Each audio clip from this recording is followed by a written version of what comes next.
So women, what they are today is a lot of them are saying, I would rather be single than get a guy who's only 99% of what I want. 100%. If you understand that that's the case and that the standard's that high, what you should expect to see is record low marriage rates and record low fertility rates. And that's exactly what we see.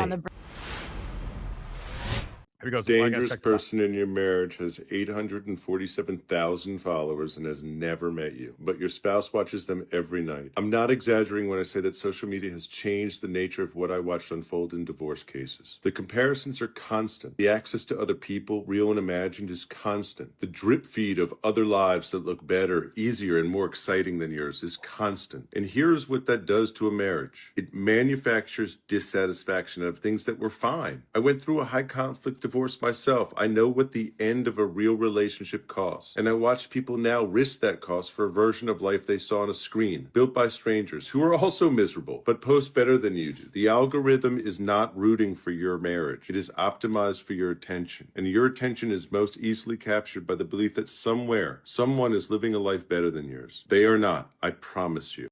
And you guys have any thoughts about that? Have you ever felt a feeling of FOMO when you're seeing somebody on a beach in Ibiza or at a?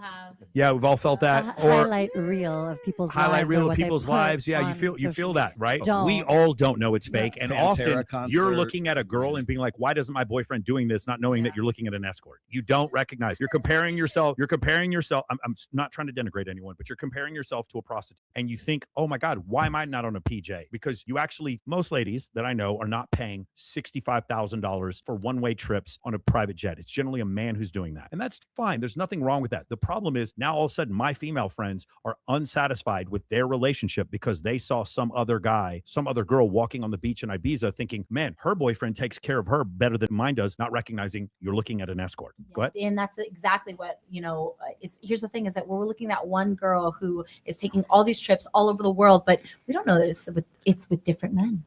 Different men are paying for these things, and that's the aspect of that is that it's not real. It's glorifying something that we're all searching for. That's not the reality of the life. They're just not in the healthiest of relationships. Yeah, like I've seen plenty of people where they post on Instagram and it's like, damn, like if I didn't know y'all in person, I would think you guys were in love and your relationship is like amazing. Yes, but in person, like that's just toxic as and like you may be doing it, and that's where it comes into the attention. Both the guy and girl are getting something from a post like in Ibiza where you're on the fucking jet ski backwards, like fucking like we've all seen that video. I want to do that with my man eventually, but like you never know what they're actually like going through. Like literally, like I want to do that, but like you never know what's going on like behind the scenes. Because I've even been in that place where it's like people think it's all good, and then like actually it's like the worst time of my entire life. Yeah, I have some really great videos from a horrible vacation. Yeah, I've definitely gone through that as well.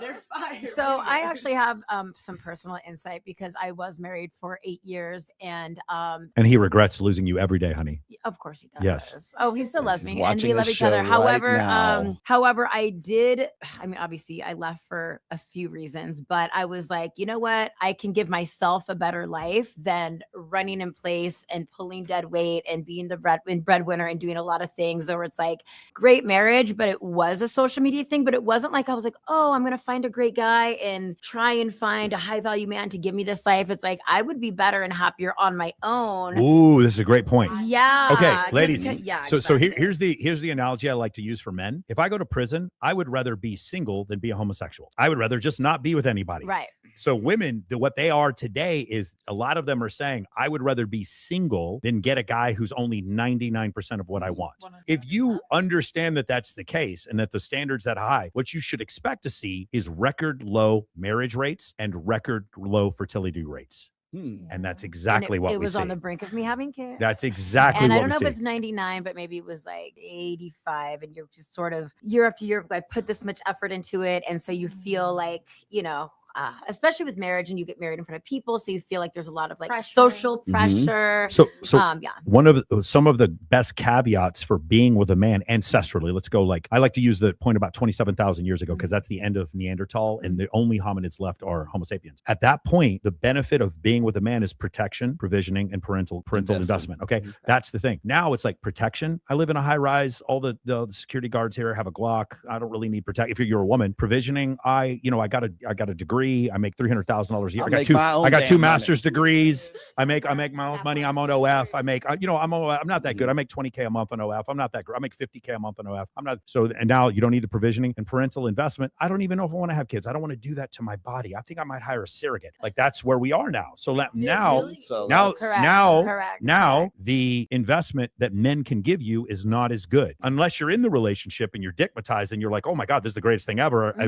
Did that look at my man? I'm going to kill him. I can't believe I'm going to kill her. I can't believe this shit. That's how you get the sassy men, right? Yes.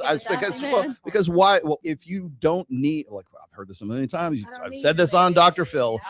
Men become superfluous, right? They don't need them for long-term security. I got to make my own damn money. I got an education. I'm a strong, independent woman. Independent of what? Independent of men, essentially. If that's the sort of the beta buck side of the equation, so what's left? The sassy man, the guy who invests in his personal looks, who's smashing his jawline with a hammer or something or is trying or treats you like trash, or a combination of the both is the goal. It's a sweet spot right there. And he walks right out of the penitentiary. He's ready for you as he comes out. Like, make me a sandwich. Is hybristophilia really all that shocking and surprising considering all this? No, what I was going to say is because what's left? It's just the alpha. It's just the guy who it turns you on. He looks good. Why do we have filters for height on Bumble and Hinge and everything? Because there's that physicality is important because you don't need him for anything else. You need him for height. You need him for being jacked. You need him for a 10-inch. You need them for be so shallow as well, just as like a pretty Barbie looking playmate can be just shallow. Yeah, exactly. If a guy knows he's tall, he knows he's like way above. Yeah. Not even height wise. I don't want a tall guy. I can't do it with the attitude. Please don't give me a tall guy again. Shorter than he's like, what are you talking about, Lil? The worst. All right, I'm gonna quote the rational male that there's nothing more threatening to women and simultaneously arousing as a man who understands his own value to women and leans into it. Yes. No, but Ding, ding, ding.